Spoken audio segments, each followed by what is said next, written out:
Now, as you guys can clearly see by the title, today we're going to be discussing the Lost Tribes formation and the plans that the Great Escape and all of the ideas and different, things that we're bringing into fruition that I have to bring to the table. All of that will be discussed. But before we can do that, I must preface you guys by diving into some information so we fully understand a lot of the issues at hand and we fully understand the direction needs to be taken in order for us to achieve more and better collective growth.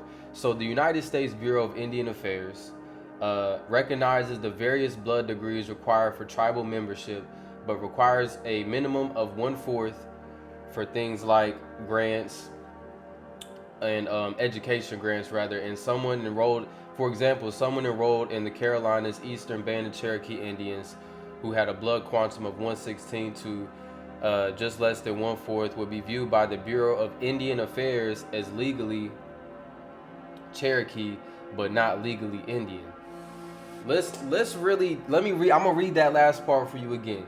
By the Bureau of Indian Affairs will be considered legally Cherokee but not legally Indian.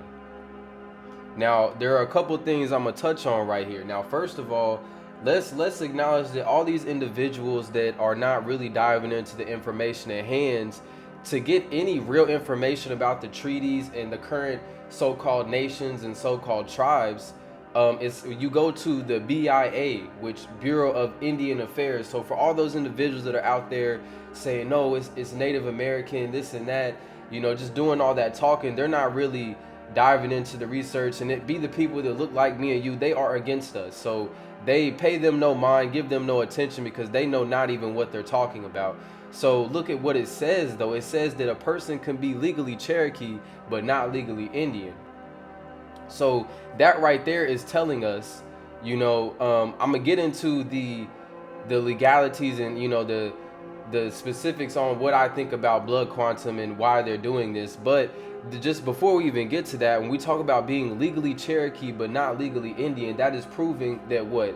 That's proving that when we sit up here and tell you guys that there needs to be a new solution proposed, a lot of us are finding this, a lot of us are getting back in touch with what it is that we've always been and what it is our people have always been, as far as just tribes in general. Because I extend it not just to one specific tribe, and I extend it all the way internationally.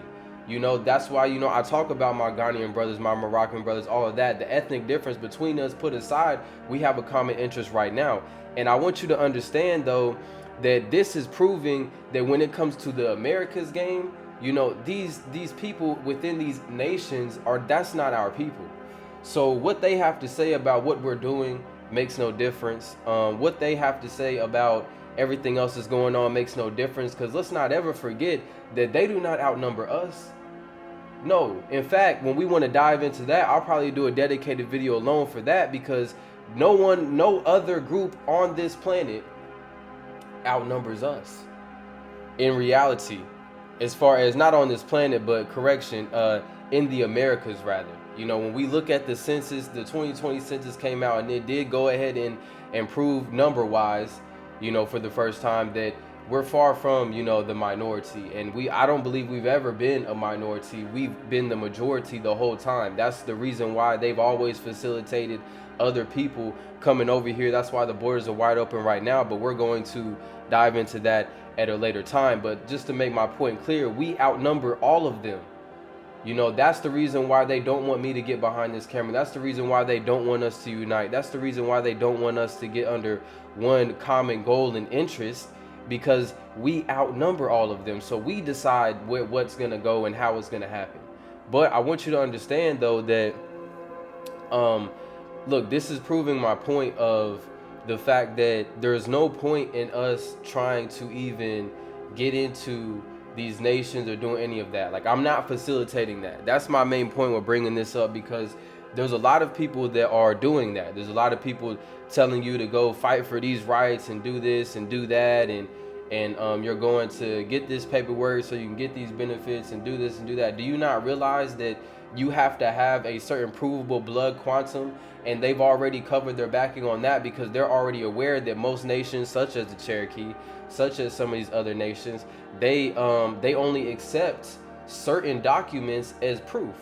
They only accept, like the Cherokee, for example, only accept the 1924 to 1928 Baker Roll, if I'm not mistaken, the Eastern Band. They only accept that in regards to your enrollment at all. You know, all the other stuff doesn't matter. You know, so that X'd a lot of people out right there, because we already know during that specific time period they were changing documents. They were going and changing census records, changing all of that. And so I just wanted to be understood that we have to be cautious of the fact that there are individuals out there that look like me and you, but they are not us. They are not with us. Now, a lot of people want to talk about the individuals that look like me and you that are talking about what we're talking about for the most part, and it sounds really good. And they want to talk about the individuals, or let me correct that, they want to talk about the individuals that are against us that look like me and you as the enemy. No, it's the individuals that are talking about what I'm talking about. They're still against us because they're trying to lead you down a path that's already a pre-made path of destruction, right? You know, there is no need for us to want to seek validation from them. In fact, I don't even care about seeking validation from the federal government. I don't care about what they say I am and what I'm not, because I decide what I am and what I'm not. How does that make sense to you guys, to say that you're sovereign, to say that you are in control, or to say that you're this, and yet you have to carry around an ID card still? Like, there's no need to do any of that, because it just makes no sense. And all the people talking about getting these benefits and doing all of that, you will get no benefits for the most part. In fact, if these people that were in these nations would be honest, see, many of you guys have never even been to a reservation of any kind. You know, you have no idea or no base understanding of what it is that's actually going on in these places, and we are already have more than what they do. You know, so why do we need to go seek their approval? Why do we need to go and join them whenever we can join us and do our own thing like that? That, it just makes no sense. Now, here's why I'm saying that it makes no sense to even care about what they have to say, because just like this says right here, beginning in the 1960s, United States Bureau of the Census has required only self-identification as Indian to be counted on as Indian on the census. Before 1960, individual census takers decided who and who was not Indian, usually based on either someone's physical look of Indian or what seemed to be Indian surname. Many census takers counted Indians as mulatto, mixed race people, even though they were full-blood Indians.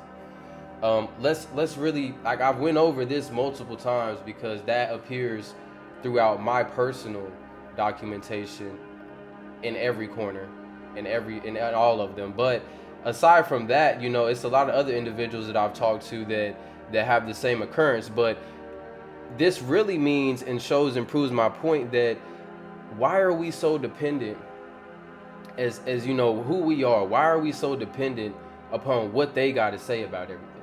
Even down to the tribes themselves, the history, the so-called history that's being taught there, the name of them, the breakdown of them, all of that, we did not record that history. We did not write any of that down. It's not even in the languages that we would have had at that time. That is not anything that we wrote down. All of our stories, I went over this in the tribe actually yesterday, I think it was. I was talking about how we got to understand when we look into this information and we look into this wisdom that, like, a lot of our history was told through stories over long periods of time, and we did not write that stuff down like how they're writing it down. Like, they wrote that stuff down. They decided who was what. They created names. They created these treaties. They created these requirements. They created all of this stuff. So why is it that we are so concerned with what someone that came over here had to say about what our ancestors were and were not? I don't really care about that, you know, and I don't care about getting federal recognition. I don't care about joining any of these tribes. I don't care about doing any of that. You know, in fact, I hear a lot of talk about individuals saying that they're going to sue the Eastern Band of Cherokee, which they've already been sued for the Freeman situation, and it's some other people that want to get deeper into that because they know the wrong that was done there. And you know, I could be a part of that if I wanted to. You know, I could be a part of that if I wanted to. That would be the tribe, you know, that my lineage stems from. You know, I'm still in that area today for the most part. Most all of my family is still in that area today on that side. So I want you to understand that, like, that's not what we're getting behind over here though, because we don't need them. We don't need any of that. And that's not how I intend for us to right this wrong. And that's why I introduced the new tribes formation within this Black Warrior Revolution, within a collection of all the lost tribes that you see right there. That's what our solution is. That's what our problem solving solution is, because I want you to understand that without, you know, power in this, then we will not have no motion within this. And the only way we can maintain our power, the only way we can maintain the direction is, and, you know, minimize the infiltrators, is to not, first of all, not get involved with situations that have already been infiltrated and already have dominant control over those same people that never wanted us to have anything, over those same people that never thought that they'd see the day that we read these documents that they wrote all those time periods ago, where they just wrote whatever they felt like writing, whatever they decided. You know, not what our ancestors decided. That's not what's within those documents, which is why it's important for us to continually go over that time and time again, so we can reestablish the truth here. And I want you to also understand that, like, we don't need all this other outside stuff. Like, we create and control everything, even on a global scale for the most part. You know, so I want you to just take that into account when we're talking about new tribe formation. Like, that's what needs to take place.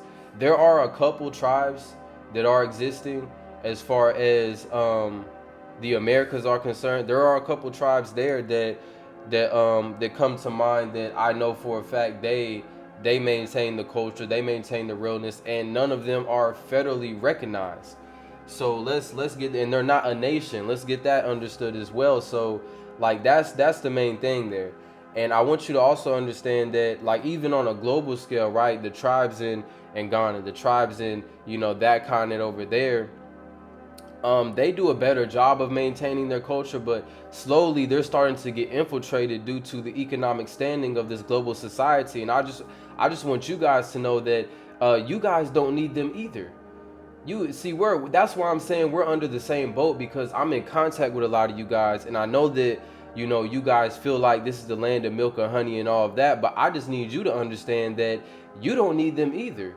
Just like we don't need them, you don't need them, we need each other so that we can start doing our own thing. And we have a common interest right now, and that's what I'm finding in the conversations that I have with you guys. We have a common interest, just like we have a common interest with those that are not within the tribes that we say that we know that we stem from, rather.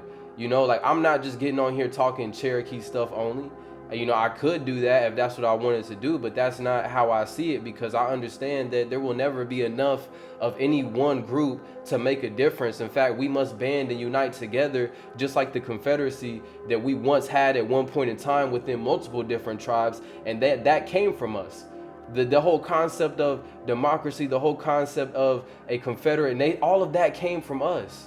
So we got to reestablish that and relearn that, re-understand that, and build upon that to do the very things that need to be done here in Attack today, which is various forms of entrepreneurship, various forms of reestablish our spiritual and cultural connection, and just understanding who we are.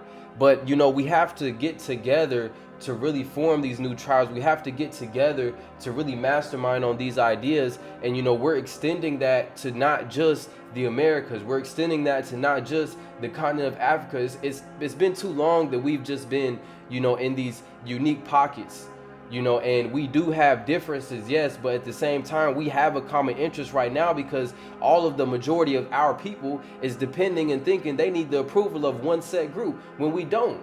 We never have needed that. In fact, they write and rewrite and do all of that to win the game anyway. The game that's being played right now is a paper and pen game, which cannot be beaten by simply asking them for mercy, by asking them for more benefits, by trying to get and beat this system. See, that's a lot of you guys' problem. A lot of you guys think that it's just a finesse. You guys need to find a finesse, you know, like the PPP loan, or, you know, different stuff like that. Like, that's the mindset that you guys carry into this life. And that's foolish, because that's a selfish mindset, because that's not going to benefit the generation that will stem after you. This Black Warrior Revolution will, this Great Escape will, a collection of all the lost tribes will, whenever we're able to digitize our own roles, we're able to digitize our own documents stating our tribal affiliation, adding a genealogical bank to it, so that we are able to pass down all the collective efforts that we do, all the accumulation that we do. And look, the main important thing though is that you got to be willing to die for it. You got to be willing to give your all to it, give your soul to it, and it will come into fruition.